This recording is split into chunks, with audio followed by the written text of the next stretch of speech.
Hi everyone, my name is Queen K, and I'm a marketing specialist here at Honey. And I just wanted to take the time today to show you all how you're able to access the Reach One Network application on your Amazon Fire TV. So without further ado, let's get things started. All right, so we're here on the landing page for the Fire TV.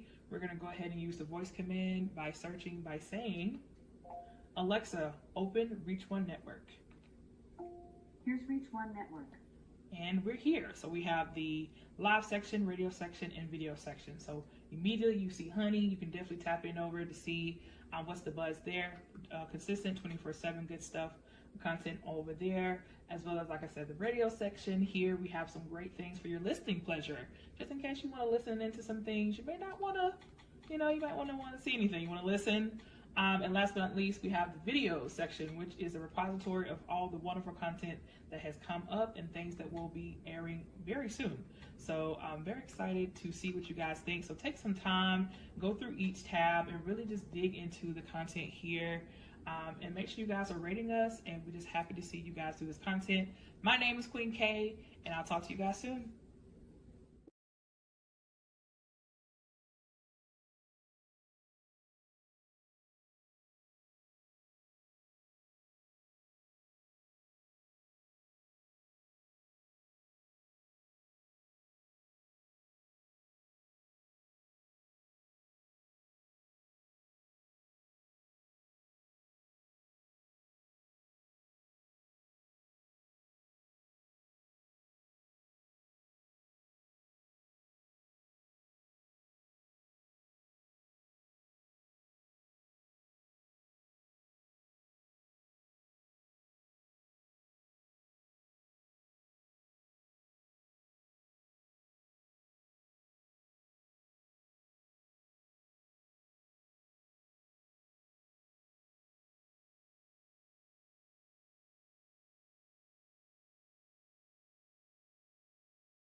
Paycheck. I'm unemployed. Paycheck.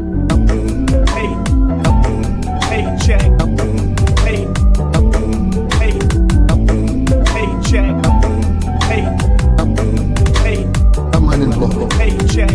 Play sets and make reps for paychecks, and you stay fresh. Don't take threats from bait heads. I'm unemployed. Unemployment check.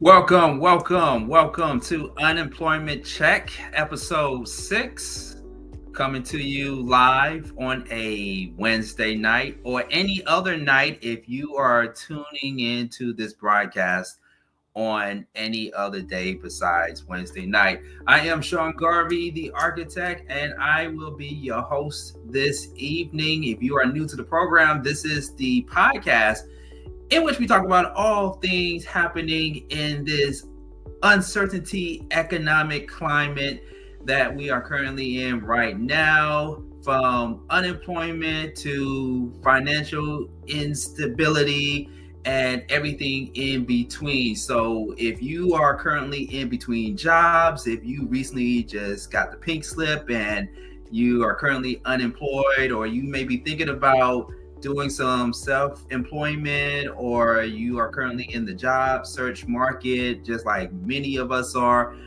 this is the show for you. And I want to make it clear to everybody that are tuning in by way of streaming, by way of all the multiple platforms that are at your disposal, whether it's YouTube, Instagram, Facebook, and many others. This is solution-based. This is solution and information-based. We don't just only have conversations, but we also provide solutions and information on what you can do to enhance your job search, to maybe even perfect that resume of yours, or to figure out another strategy on how you can become employed again in this crazy tough time that's happening right now in the job market. And on the last episode of Unemployment Check, I had a lady on by the name of Spirit. Big shout out to Spirit for being such a great guest on Unemployment Check, the podcast, and telling listeners, including myself, her story of being homeless, being unemployed, and now she is currently volunteering for the homeless community. But towards the end of the show, I did share some valuable information on a particular job fair that took place here in Atlanta earlier today. And trust me, folks, there's going to be many more job fairs to come. But I want to do an entire conversation surrounding job fairs because, in the content podcast atmosphere that we all are in, we don't really talk enough about job fairs, and I've had my share of job fairs. I attended dozens and dozens of job fairs, and I find it very interesting that when you go to a job fair, it's like, how can I explain it? You know what? I want to save it for the next episode. I'm not going to do it on tonight's episode because I have a special guest that's going to be joining with me in just a few moments. But I am going to do a big episode on job fairs and let you all weigh in on the conversation. You or someone may have attended a job fair recently or in the past, or 10, 15 years ago, or what have you. And we like to hear your stories, your testimonial stories of how the job fair market was for you. Was it good? Was it bad? Was it indifferent? I want to hear from you when we do that episode in the near future. But right now, we have a special guest joining with us here on Unemployment Check, the podcast. And I'm going to bring her in and give a quick introduction of who she is and a little bit of her story. She is from Philadelphia, Pennsylvania. Shout out to the people out there in Philly. A very interesting story about this young lady that I'm getting ready to bring on because we talked offline, and I told her, share with me and the listeners a compelling story about your current circumstance. She became unemployed. I'm just giving you the Cliff Note version because I want to dive deep into her story when I bring her on. But she became unemployed for the first time in her life last month. And before she was let go from her job as a supervisor, she had worked a steady job since she was 14 years old. 14 years old, always been a productive person.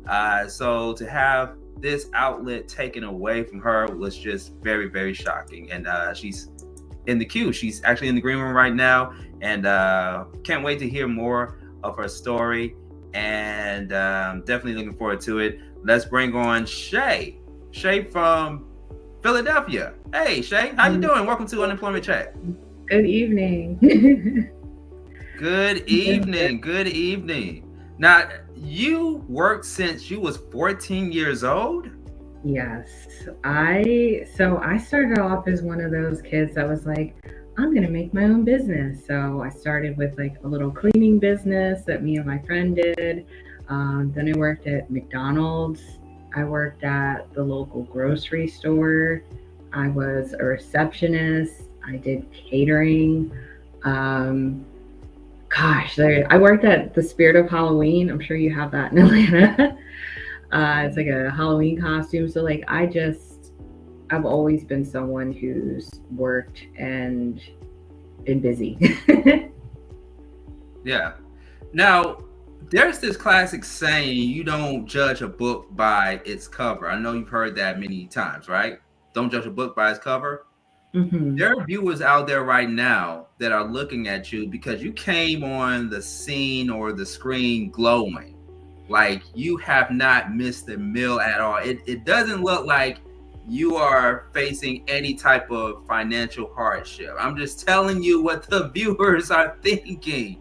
You know, I'm kind of joking. I'm kind of being silly a little bit, but in reality, the perception is that when you see people on the outside, or you see them, you know, looking like they're doing well, they're driving a nice car, they have a nice house, this, that, and the other. That's the perception, right? That's the perception that a lot of people see, like, oh, you're doing fine, you're doing okay behind the scenes, you're making money, you're getting it, but people have no idea, Shay. And that's why I wanted to bring you on to tell your story and then some. So let's begin with you working at 14, because what I find interesting is that I didn't start working my first actual job, like being inside of a corporate building or a business until I was 16.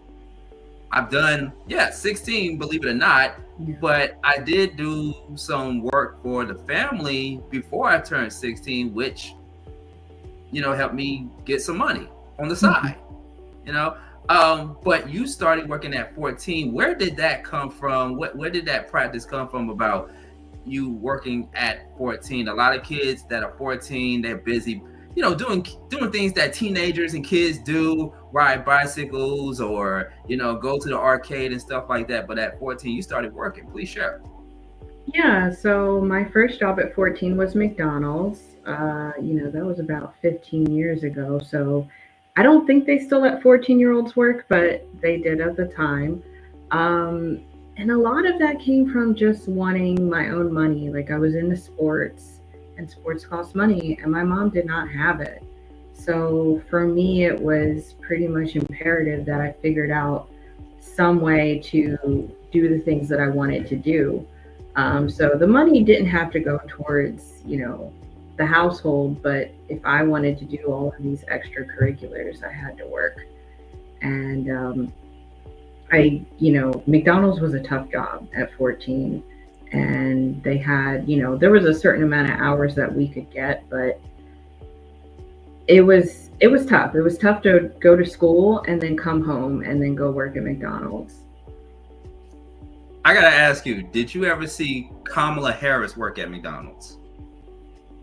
No, don't answer that. Don't answer that. That's a joke. No, don't answer that. Don't answer that. That's a whole different conversation. But McDonald's or places like McDonald's do bring humble beginnings, and it does teach you the value of what it's like to work in a fast-paced environment, what it's like to work amongst your peers, learning the do's and don'ts of what to do, what not to do in a work environment, and just making sure that you conduct yourself in a professional manner. So if anybody were to say about you working at McDonald's at 14, which I can't believe, the age 14 working at McDonald's, that's unheard of to me. But what would people describe you as a McDonald's worker back then? How would people describe you? I think early friendly. Like I really enjoy being at the window, and I liked making fries.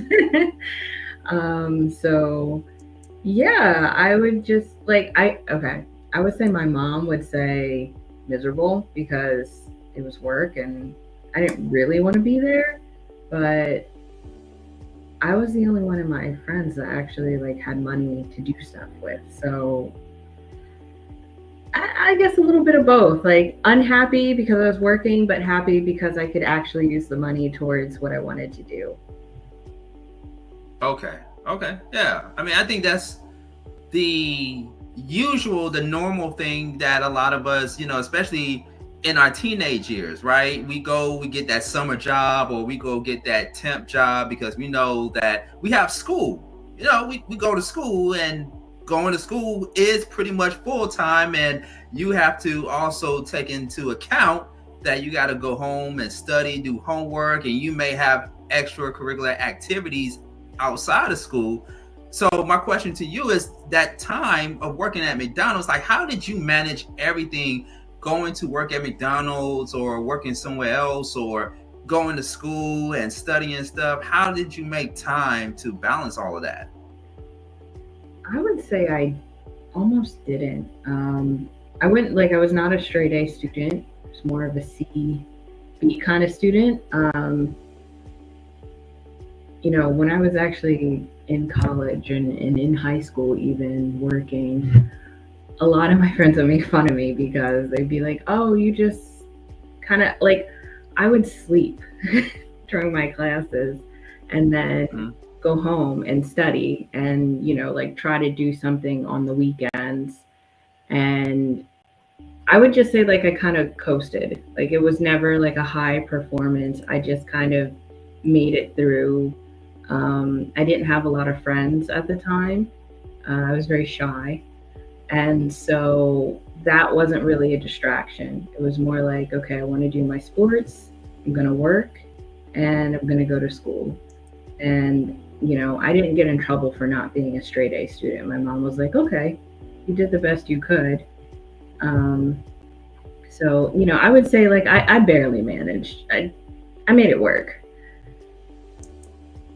I can imagine it being a bit difficult of keeping up with your grades and working so that way you can put clothes on your back and get the things that you need and what have you. So I can understand and relate that can be a bit of a challenge in a teen's life at the time. Let's fast forward from McDonald's to the other part of your life. What came after McDonald's? What was your next job? Just like a series of small jobs. I would say my next, I guess, most influential job was at my college. I was a receptionist for the continuing education department. So that was my first time being able to take calls, deal with customers, organize data, work with spreadsheets, and they also helped me with like resume building. So they gave me a lot of like life skills on how to talk to people, how to deal with conflict, all of those things that I had never been exposed to. I had a really patient group of mentors as a receptionist for the school. Did you love it? Did you love it? Did you like it? Like, how were you towards it? I liked it. It was. Liked it better than McDonald's? Did you like it better than McDonald's? Yes, McDonald's ended at the end, but yeah, I liked it way better. I had, like I said, I had some really kind people that kind of took me under their wing and said, okay, here's, they really taught me something. They taught me some life skills that I still use today. Yeah.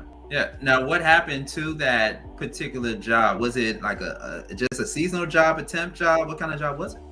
Yeah, it was I just worked for the college. So when I graduated, obviously I couldn't work there anymore. So yeah, I worked there for about 2 years while I was in school. Okay. How instrumental was college regarding your job, your employment status? How instrumental was your time there at college? It was huge. Like, I know college isn't for everyone, and it's not something that, just like I said, everyone wants to pursue. But for me, I knew that there were things that I wanted. There was a lifestyle that I wanted to live. And for me, college seemed like the most, straightforward way to get there.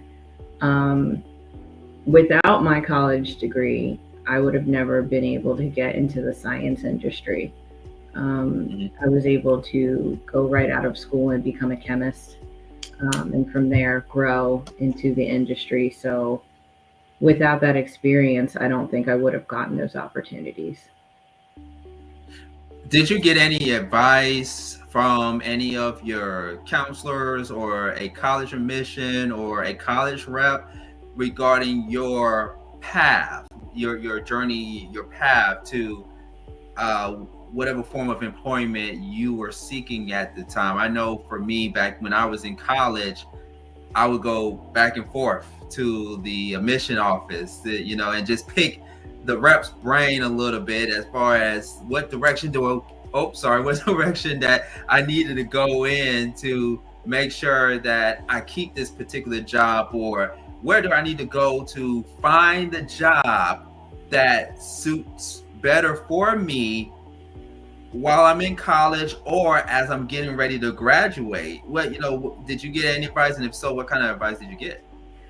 I would say like the most valuable department that we had was the resume department. It was literally teacher specific on just building resumes and teaching you how to format it properly, how to word it properly. And that was instrumental. As soon as I did start to apply to like entry level positions, I got an interview right out of school. And I still use that format to this day that they taught me, and it's been 10 years now. Okay. So you find it to be useful to this very day, and it still resonates with you to this day. Yes. All right. I would say, to anyone listening, like, use your resources at school. Like they're there for you. And it's easy to just skip past it and say, oh, I don't need it, I'll figure it out on my own. But, they do have good information. Mm-hmm. Shay with us right here on Unemployment Check, the podcast with your host, Sean Garvey. And by the way, folks, we're not taking any phone calls this evening. We are only accepting comments, so feel free to drop a comment in the comment section. We are live on YouTube at Reach One Network, and while you're there, don't forget to like, share, and subscribe to our YouTube channel at Reach One Network. And you can go back and watch the first few episodes, the first 5 episodes of Unemployment Check, and we're live on YouTube, by the way. So make sure you like, share, and subscribe to our YouTube channel at Reach One Network. And we are also taking your contribution to the machine, which is Honey and Reach One Communications. And what I mean by that is, feel free to drop us a love donation to Reach One Communications. You can cash app us $ Reach One Communications to support the show. We are hanging out with Shay from Philadelphia, who is currently unemployed. If I'm correct, you are currently unemployed, and we wanted to bring you on to share your story and what you are currently doing to get back on your feet. I want to fast forward a little bit further now to what happened to you recently. You get this job, you're thinking that, okay, I'm gonna be on here. It's gonna be a long-term job. I'm gonna work my butt off. I'm gonna get that big promotion, right? We all have this vision in our head that we're gonna kill it. We're gonna nail this job based on our experience, based on what we know about the position, this, that, and the other. We're gonna get that promotion, and then all of a sudden, here comes the pink slip. So walk us through the beginning of when you got that job, and if you can tell us what kind of job it was, you're more than welcome to. Okay. So before, the most recent job that I was let go of, I was a supervisor for a food microbiology lab. So in that lab, we were making sure that food is safe, and testing for E. coli, salmonella, listeria, all of those things. And during my time there, I struggled. Like my staff had pretty much, in the beginning, all quit. Their workload had increased. And so it was kind of up to me to hire to work. Some nights we would start, or some days we would start at 8 a.m. and we'd work till 1 or 2 a.m. Like it just was kind of never ending. And it was blood, sweat, and tears, literally, to get that lab up and running well. So by the time that took me about 4 years. By the time I was done doing that, I was at the point where I was like, okay, I'm not going to learn anything else here. So then I took a jump to a new industry, which was animal facility management. And I worked for a hospital network. So one of the greatest hospital networks in the world. I thought, okay, I'm going to be able to use all of those skills that I used to put a lab back together and, move on to the next level. So I really went into it very like bright-eyed, bushy-tailed, ready to go. And as time went along, things just kept coming up. It was like, okay, well, we don't have a procedure for this, but your staff didn't do this correctly. You didn't hold them accountable the way that we wanted you to. And I kept running into, okay, you responded this way, but that's not how we wanted you to do it. And it just kept escalating until the point where, I was let go. And before that, I had been reaching out to other professionals. How do I handle this? How do I document this? How do I respond to these things? Right. Like I was scrambling, trying to get ahead of it. And at the same time, my mental health was suffering. Like I was depressed for the first time in my life. I was seeking therapy for the first time in my life. I didn't want to hang out with my friends. I had no energy when I came home. But at the same time, I was trying to go into the job and give 100% because I knew what was on the line and I didn't want to lose my job.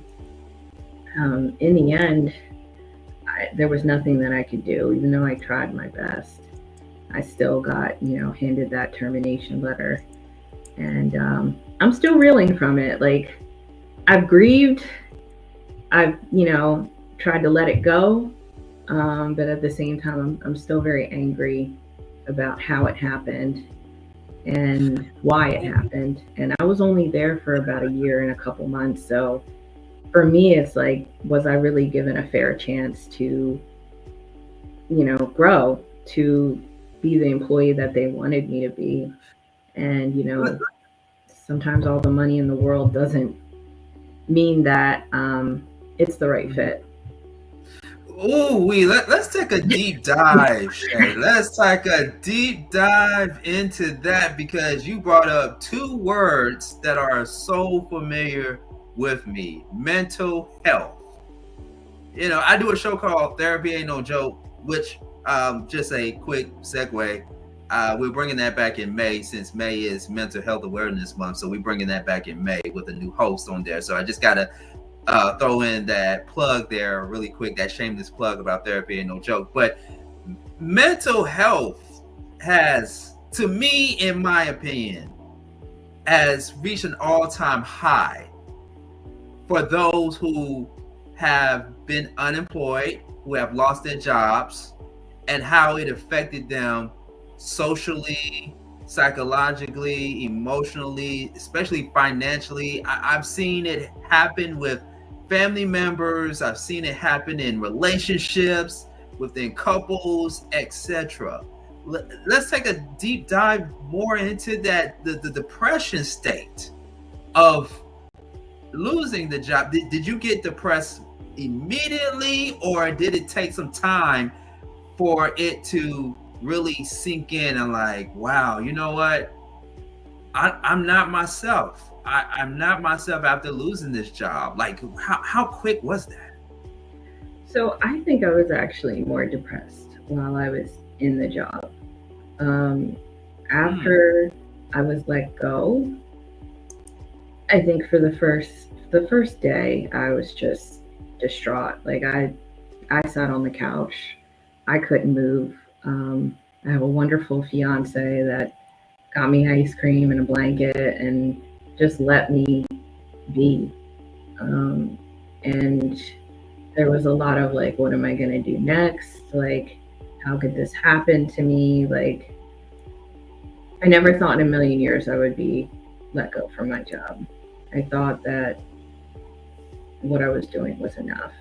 And so those thoughts kind of like just spun around and around. Like, did I do a good enough job? Could I have done this better? Like, it just never ended, and it affected my sleep. And also, like, instead of having that outlet to be super productive, high-paced job, like, I was just kind of running around the house, trying to do things that I didn't really need to be doing, and cleaning, and just trying to like give that energy and that productivity an outlet. So I would say it took me probably a week and a half to calm down and be like, okay, well, wait a second. Maybe this isn't a bad thing. You weren't happy. And now, you have a chance to figure out like what your next move is. Actually, believe it or not, 2 days after I got let go from my job, I had another interview because I was already trying to exit that job. I'm still waiting to see if that job will come through or not. But, I would say once I got through that initial period of depression, I felt relief that I was no longer under that kind of pressure and under that kind of stress. So it was affecting me really negatively. Depression, and I can also throw in, would it be fair to also throw in anxiety? Were you experiencing a lot of anxiety, even isolation from certain people, in your circle, what have you? Did you experience those type of things as well? Yes, like while I was in the job, absolutely. Like that was, everyone would be like, oh, you want to hang out? You want to do stuff? No, I didn't have anything to give. And then, even after the job, I have really nice friends. Like they came over, were checking on me, making sure I was good, trying to give me food, like anything to just kind of pep me up. So I was lucky that my peers kind of really surrounded me when they found out. Joining with us right here on Unemployment Check is Shay out of Philadelphia, and she's being candid with us about her story regarding getting let go from a major corporation, a major company, and being unemployed. And she's sharing her story with us tonight right here on Unemployment Check, the podcast. You mentioned your fiance, and I take it that he's a big part of your support system. We all need a support system when we're facing these type of challenges. And you also mentioned you had friends that came to your aid as well too.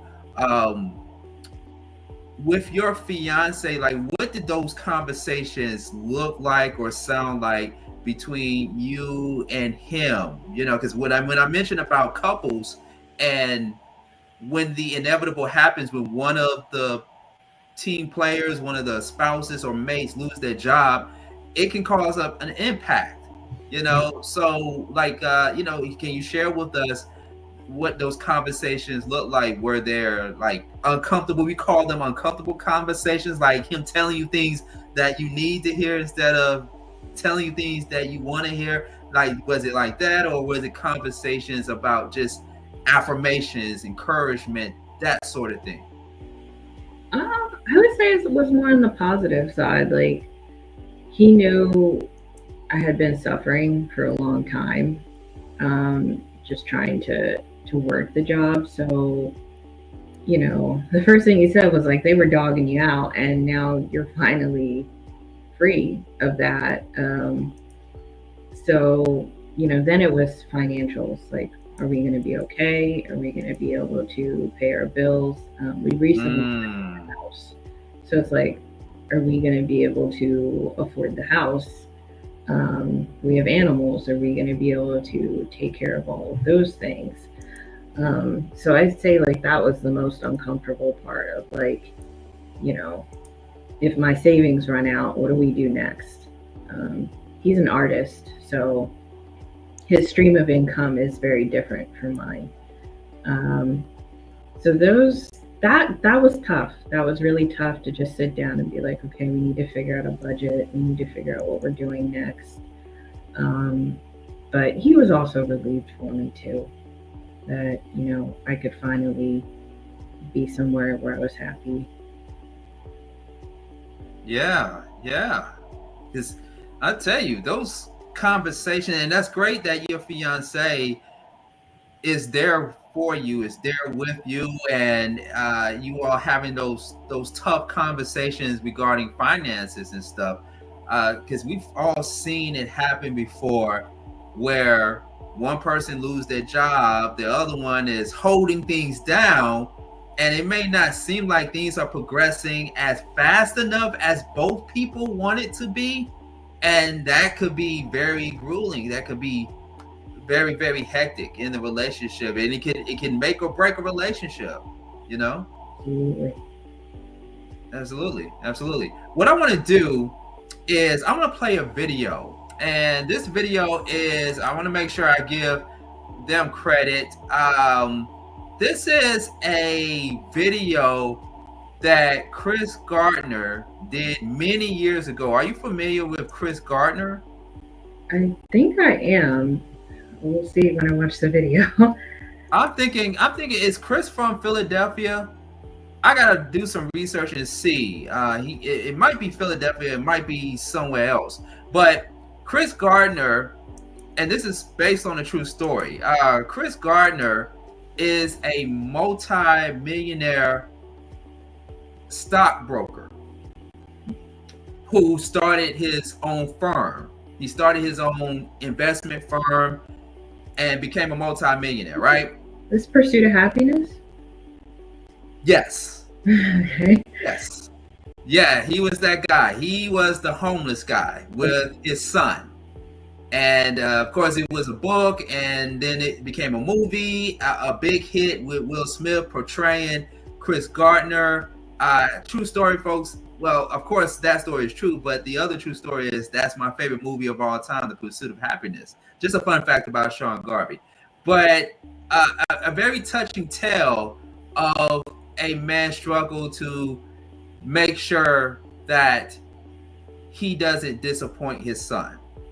At least that's one of the things that I took away from it, but also perseverance in times of struggle, right? Mm-hmm. And so he did this video where he's talking to us, to the audience, and to whoever is watching about looking for a job versus creating an opportunity. And he breaks all this down in a video. So I want to play that for you and for our viewers, because it ties into tonight's topic. It ties into tonight's conversation. If you're just tuning in with us, topic, my life being unemployed. We have Shay next to me if you're just now tuning in. But let's go ahead and play the video. And I want to get your 2 cents on it after watching the video, okay? All right, so let's go ahead and play this video, and then we will come back for more conversation with Shay. Always ride the subway here in New York City is still the quickest way to get around town. I'll never forget a recent experience. Doing my business on Wall Street, getting on the train to come back to Midtown, 1 o'clock in the afternoon. Normally, there's a lull. This train should be empty. But on this day, the train was full of people, all in business suits. A guy recognizes me, comes over and says, "Hey, are you Chris Gardner?" We started talking. Turns out I'm in a car with the first wave of the 55,000 people who had just been laid off by Citibank. And I noticed something. Everyone's holding a box. You've seen the boxes, you've seen them on television. They've got their house plant, their coffee mug, the pictures of their kids. And they're all going home. They're all going home to tell their wife, their husband, their children, and the landlord they don't have a job. I began to share with this young guy that, well, you know what? Yeah, you lost your job, but you haven't lost your skills, your talent, or your expertise. What we've got to do now is create opportunities where the skill, talent, and expertise can be transferable. Creating an opportunity and looking for a job are two different things. This could be prime time for pushing your button, rather, finding your button.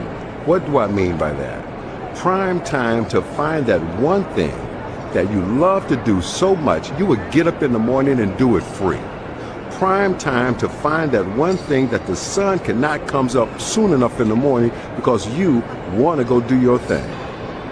This could be that time in your life. Over the last 2.5 years, since the release of the book, The Pursuit of Happiness, and the film, I've heard from tens of thousands of people around the world, all sharing their own stories of struggle and triumph. And I'm always mindful that they ask me the same two questions every time. Whenever they stop me at an airport or on the street or get me on the phone or through emails or letters, the same two questions are, how did you do what you did? And how can I do it too? That is what we hoped to accomplish here in our new book, Start Where You Are.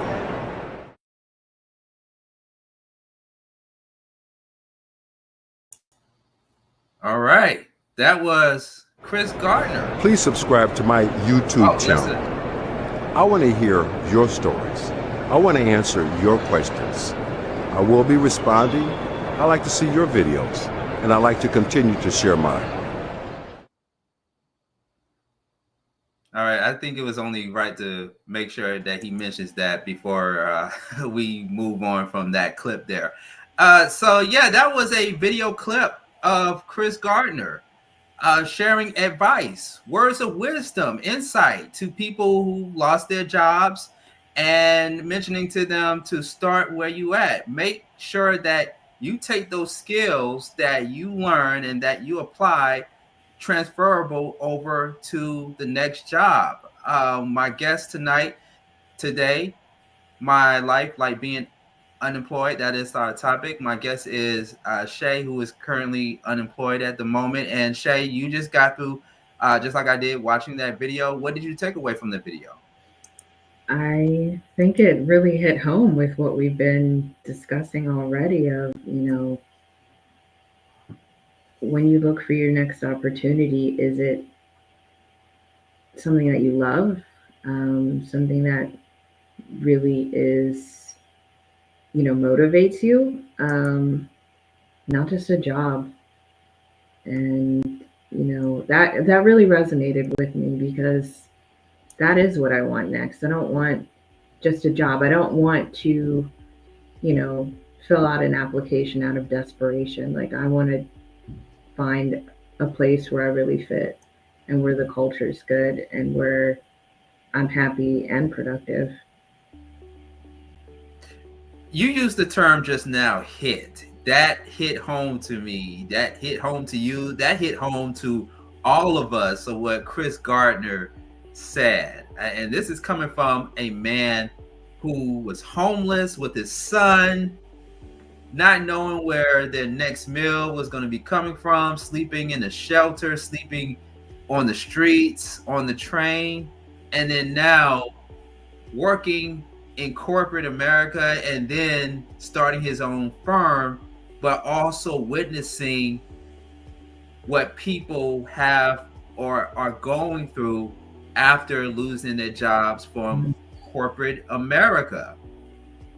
So I took a lot of things from Chris Gardner and what he said in that video. Was there anything else that you took away from what Chris said? I like how he talked about perseverance. I think it's so easy to live in that shell of, I lost my job and I don't know what I'm going to do. And, all those emotions that come with it. So, how do we get out of that? How do we pick ourselves up again? I think that that's sometimes the hardest thing to do, to say, like, I'm going to be strong enough to get through this. I am strong enough to get through this. So he was really encouraging to, persevere through your circumstances. I know he did. Has there ever been a time where you thought about wanting to do this particular profession or this particular job, but you didn't want to do it? It's like you got to do it for the money, of course. You got to pay the bills and stuff like that. Has those things ever came to your mind of maybe doing this for a short period of time, even though it's not something that I want to do, but I have to do it to pay the bills? Has there ever been a time where you contemplated on that? Yeah, I mean, that's actually kind of where I'm at right now. Like, the job that I interviewed for immediately after I got let go, it's second shift, it's long hours, and they have a culture of, like, kind of workaholicism. Like, when I ask, like, hey, do you guys take a lunch break? Not really. They're always on call. Really? Answering, emails, or, supporting their staff, which isn't a bad thing. But when I saw, like, how stressed they are and how much work they have on their plates, like, I'm questioning, do I really want this? Do I want to go back into a high stress, high paced environment just to say that I'm working full time again?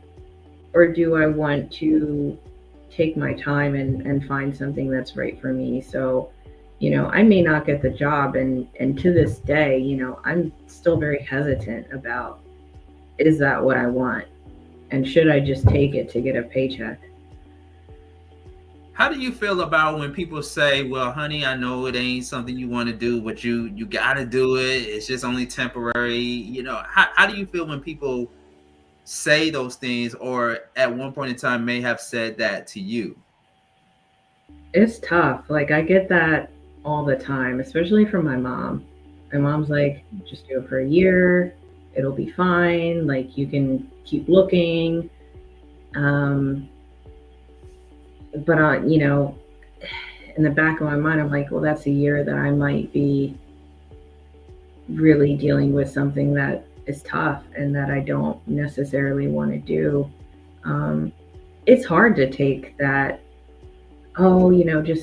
just make it work, just do it. Like, I don't want to hear that sometimes. Like, I have a couple friends that are on the opposite spectrum of, like, why don't you look into being creative? Why don't you, really think about how you want to use your time, or branding yourself, or, using the skills that you have in a different way. So I have, like, devil and angel on my shoulders telling me, like, two different things. You're conscious, right? You're good conscious and you're bad conscious, right? Yeah. Yeah. Wow. Yeah. I mean, I know people personally that had to do certain things in order to pay bills, and it's something that they never even dreamed of doing or wanted to do, but it was a means to an end. They needed to do something to make sure that they stay in survival mode and take care of the kids and stuff. But I can understand from your standpoint that, yeah, I do get it. I know I have to pay bills, this, that, and the other, but I'm trying to move forward. I'm not trying to go backwards. And sometimes, to be fair, sometimes people have to go backwards to move forward again, and what have you. But you always want to follow your heart. You want to follow your heart. You want to make sure that you make a important decision on what you want to do that's going to give you some sustainability. Mm-hmm. You know, that's going to give you some sustainability, and that's not going to interfere with the integrity of who you are as a person, you know, and something that's not going to affect your mental health as well. Yeah. And that's exactly where I'm at. You know, I was already in a tough position. I was already depressed. I was already, you know, spinning and trying to make things work. You know, there's a big part of me that now that I've been off for, you know, about 5 weeks, like I don't want to be stressed again. I don't want to have to deal with what I did. Like I'm almost prepared to, you know, leverage some of my other skills to say like, okay, can I do something else instead? And can I make it to survive? When's the last time you've been stressed? When's the last time?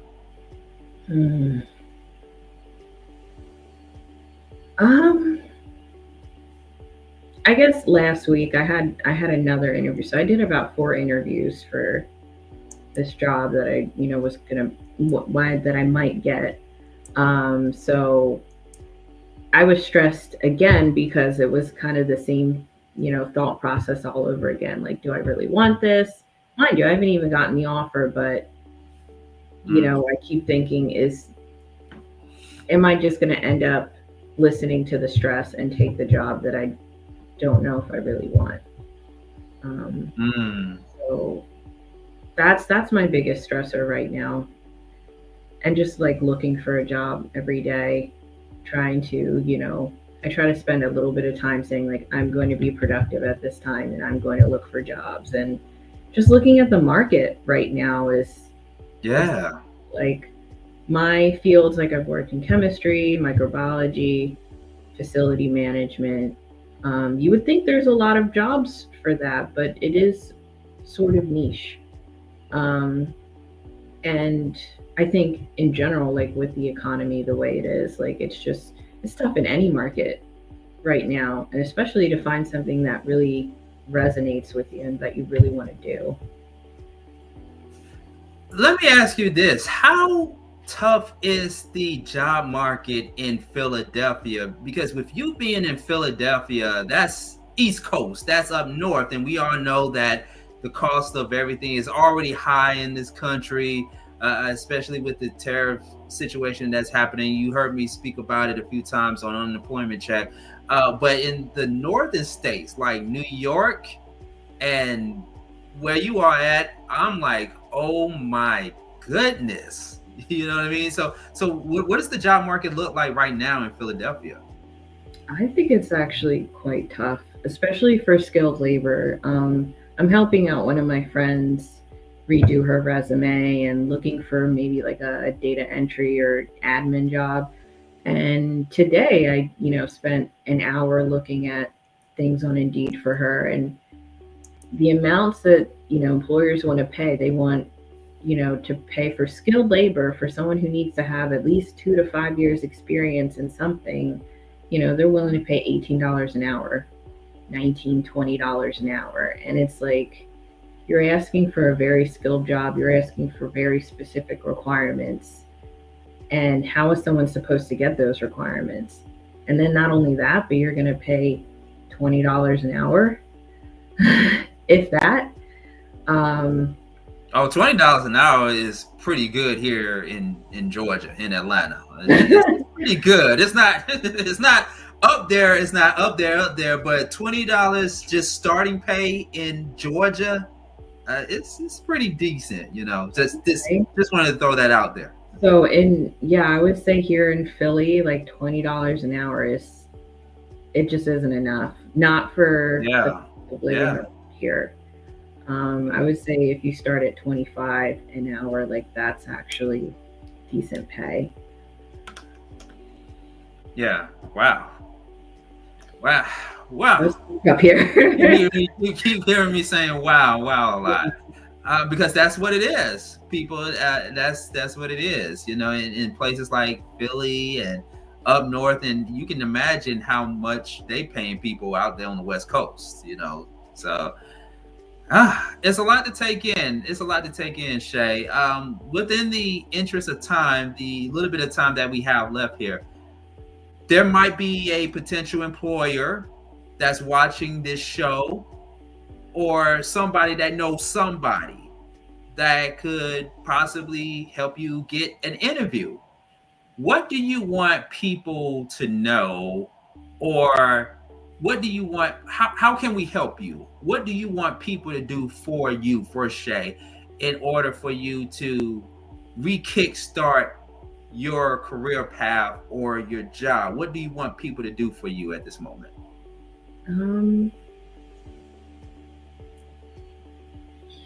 That's a hard question. I would say, more than anything, to give me the opportunity to look into other fields. I think if there's someone out there watching, you know, I have a lot of experience in, you know, like I said, chemistry, microbiology, managing facilities, animal, you know, facility management. So all of those things have given me a lot of experience and a lot of, you know, I've seen a lot of different processes. So, you know, that next opportunity, I really want something where I can leverage those things and I can, you know, grow and learn something new. Like, I'm willing, I'm driven, I'm productive. So, you know, if there's anyone watching that thinks I would be a good fit, I'm willing to try. I'm willing to do, you know, put my best foot forward.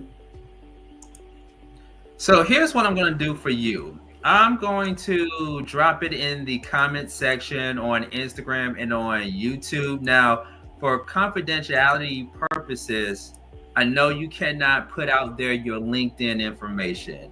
You have a LinkedIn profile, just so we're clear, ladies and gents. Shay does have a LinkedIn profile, but for confidentiality purposes, we're not able to release that information. So here's what I am willing to do instead. I am going to put out the email address for this show, Unemployment Chat. You can see it in the comment section on YouTube at Reach One Network. If you're watching us on YouTube, you can see it in the comment section. You can also see it in the Instagram section at Sean Garvey ATL on Instagram. But I'm going to go ahead and put it up on my screen here so that our viewers can see it. And there we go, right there. All right. So if you or anyone you know is looking to hire a professional, dependable talent like Shay over here, I need you to email me unemploymentcheckthepodcast@gmail.com. Shoot me some job listings in the Philadelphia area. You are looking for some jobs, some resources in the Philadelphia area, correct? Yes. Okay. In the if you or someone you know in the Philadelphia, Pennsylvania area, if you or someone you know is hiring in that area, in that city, please email me unemploymentcheckthepodcast@gmail.com. Now you can DM me, but we want to go down the professional route and just do it by way of email. All right. So you see it on your screen. It's in the comment section on both Instagram and on YouTube. But there is the email address right there, unemploymentcheckthepodcast@gmail.com. Now, Shay, they may ask you for your resume. Just letting you know ahead of time. They may ask you for your resume, and they may even, whoever these people are, may refer you or put you on some services where these different services can amplify your resume. All right. So we're talking about some resources that we can provide to you to modify and amplify your resume to get it to look 10 times more better, and also put you on to some job listings, some businesses in your local area, and get you in the door, at least get you an interview, whether it's a in-person interview or a Zoom interview. Any kind of interview is better than no interview at all. You know what I mean? So once again, ladies and gentlemen, if you're watching, unemploymentcheckthepodcast@gmail.com. go ahead and email me right now so we can help this young lady Shay in Philadelphia get a job. And do you mind if I ask how old you are, by the way, too? Yeah, I'm 34. Okay, you're 34. Okay, because that's important. They need to know this too, for job purposes as well. So she's 34 years young, not old. I'm trying to stop saying old, people. She's 34 years young in the Philadelphia area. And let the people know before we let you go, Shay, what kind of jobs you are looking for and what skills you have, just in case they didn't tune in to the beginning of the show. Yeah, so I have a lot of skills in the science field. I am looking for a supervisor position in either microbiology, food safety, or any industry where I can really use my, scientific background. And I bring a lot to the table. All right. Well, there you have it, ladies and gents. Help my sister Shay out with a job. All right. Unemployment Check, the podcast at gmail.com. Serious inquiries only. Okay. And I want you to email me and say, hey, that was a great show, Sean. You can say that, but put some job information in the email and help our sister out, Shay, get that job. Any last remarks before we close out the show?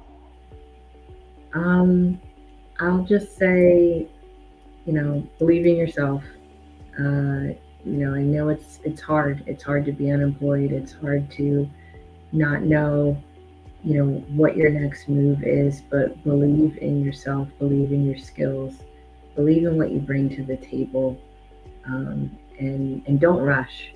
Don't be desperate. Like, if you can, find that job that's meant for you. Find that culture that'll be good for you. Find that place that makes you happy.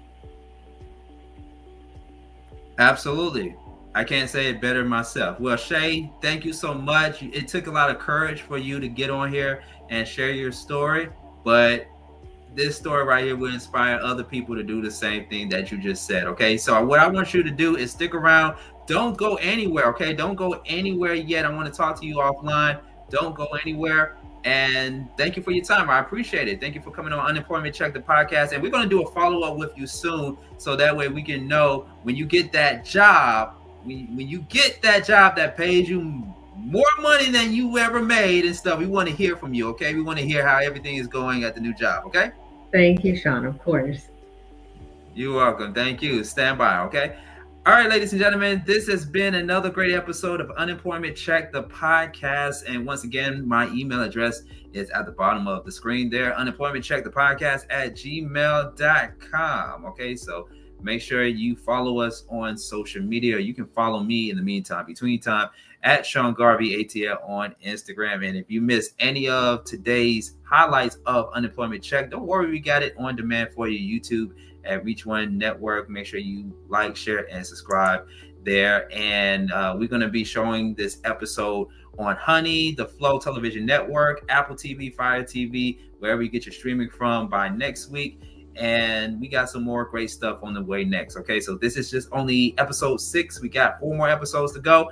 And until then, I will talk to you guys later. All right, take care and continue to find the job that you want. Okay, stay employed, and I'll be back next time. Take care. Have a great day and have a great night. Talk to you soon.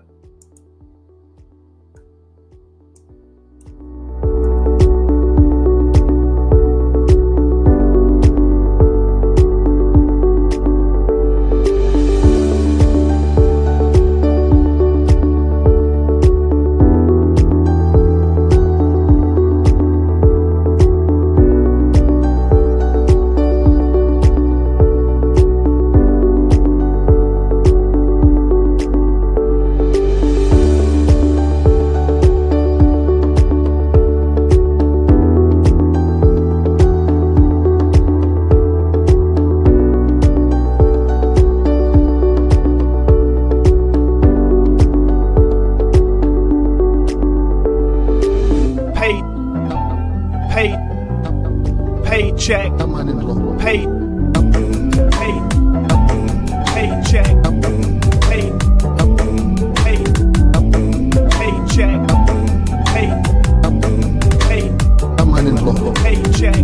play sets and make reps for paychecks, and you stay fresh, don't take threats from bait heads. Paid. I'm unemployed. Paid. Unemployment check.